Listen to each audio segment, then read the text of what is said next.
dans la Bible et dans l'histoire ne sont pas sortis des temples, c'est sorti des maisons.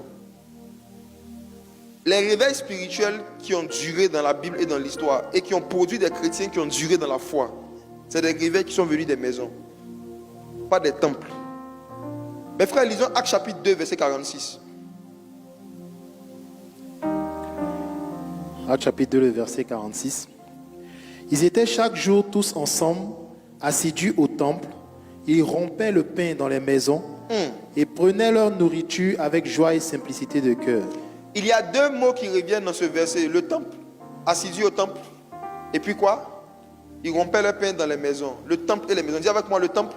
Le temple et les maisons. Et les maisons. Le temple. Le temple et les maisons. Et les maisons. Mes frères et sœurs, ce que je m'apprête à dire est très sérieux et est très grave. Ce que je m'apprête à dire est très sérieux et très grave.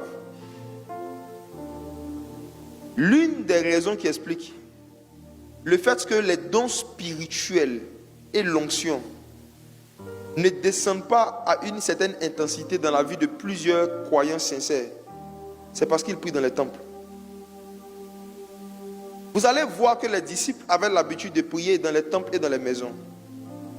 Mais lorsque Jésus leur a dit qu'ils devaient attendre la puissance du Saint-Esprit, ils ne sont pas allés attendre dans le temple de Jérusalem. Ils sont allés dans la chambre haute. Le positionnement que les disciples ont pris pour attendre l'onction sous une certaine intensité, ça ne ressemble à rien. Mais quand on va commencer à lire les Écritures ce soir, vos yeux vont s'ouvrir sur le fait que, en fait, de la même façon que lorsqu'un avion veut atterrir, il y a une plateforme d'atterrissage légale. Lorsqu'il y a un certain niveau de puissance qui doit atterrir sur la terre, il y a des plateformes d'atterrissage légales, des puissances. Et les plateformes d'atterrissage légales, des puissances les plus fortes, ce ne sont pas les cultes, ce sont les cellules. Les disciples devaient attendre la puissance du Saint-Esprit. Ils ne sont pas allés. Il y avait le temple de Jérusalem où ils avaient l'habitude d'aller prier, mais ce n'est pas là-bas qu'ils sont allés. Ils sont allés dans une chambre. Ils sont allés dans une chambre. Ils sont allés dans une chambre, dans une chambre, dans une maison, dans une maison. Et la première fois où le Saint-Esprit est descendu avec puissance, c'était dans une maison. C'est dans une maison qu'ils ont reçu la puissance. Un petit groupe, 120, environ 120, petit groupe par rapport au nombre de disciples qui suivaient Jésus. Environ 120. Mes frères et sœurs, je vous propose une petite réflexion biblique. Jésus, quand il est venu sur la terre, lorsqu'il distribuait les pains et les poissons, n'est-ce pas qu'il y avait au moins 5000 hommes, n'est-ce pas? On nous dit qu'il y avait 5000 hommes, sans compter les femmes et les enfants. Très bien. Quand Jésus est mort, qu'il est ressuscité, l'apôtre Paul dit dans 1 Corinthiens que Jésus est apparu à plus de 500 frères à la fois.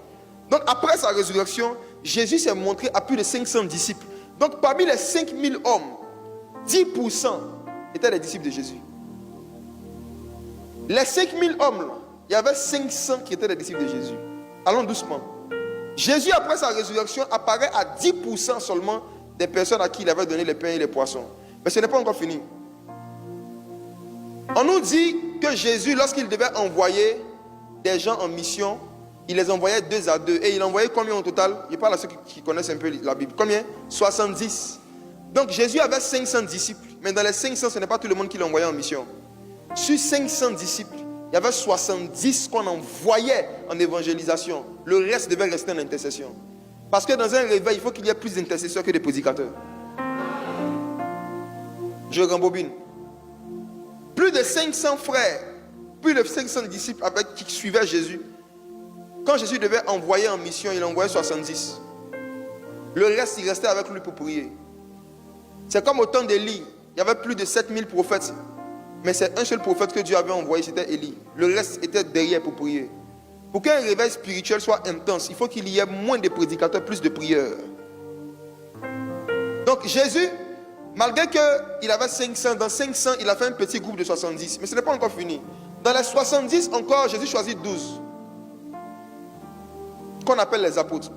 Donc il va de 500, de 70, il en prend 12. Il est en train de créer des cellules.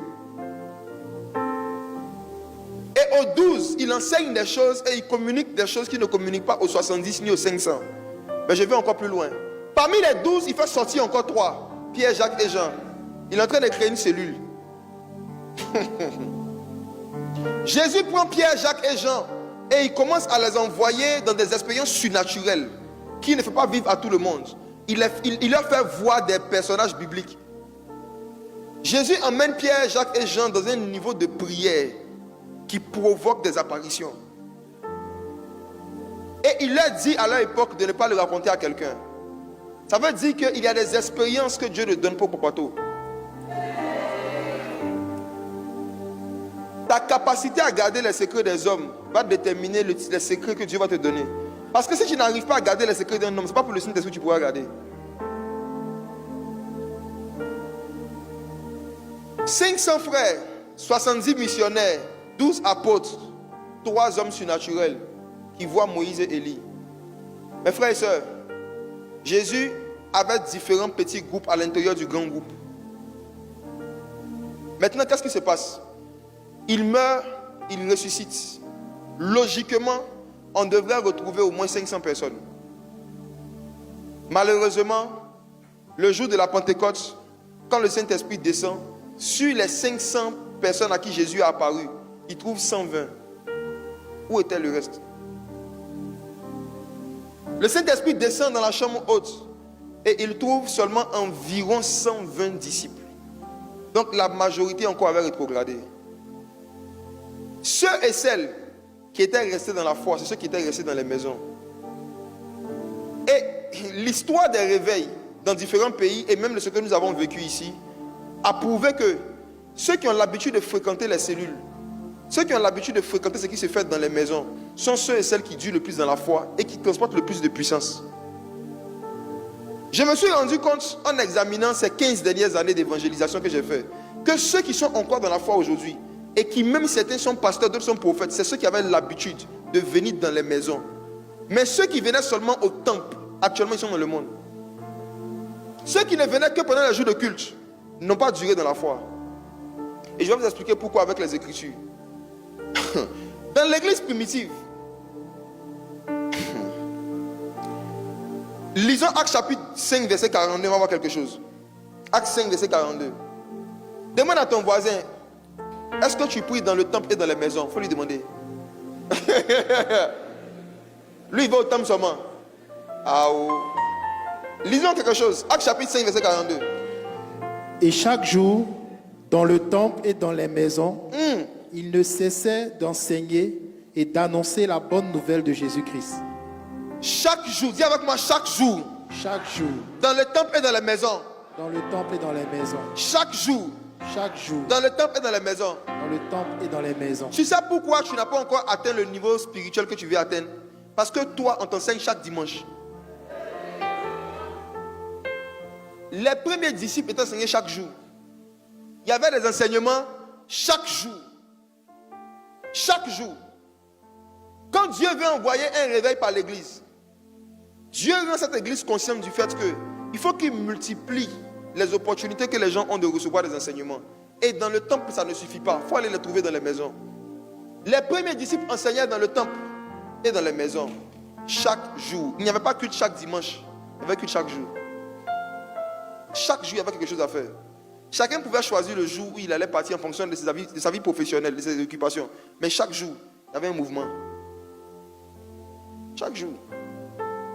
Mes frères et sœurs, pourquoi on nous précise dans le temple et dans les maisons? Le temple fait allusion au jour du sabbat. Le temple fait allusion à ce que nous avons aujourd'hui, nous appelons aujourd'hui les cultes de dimanche. Les cultes de dimanche. Les cultes de dimanche.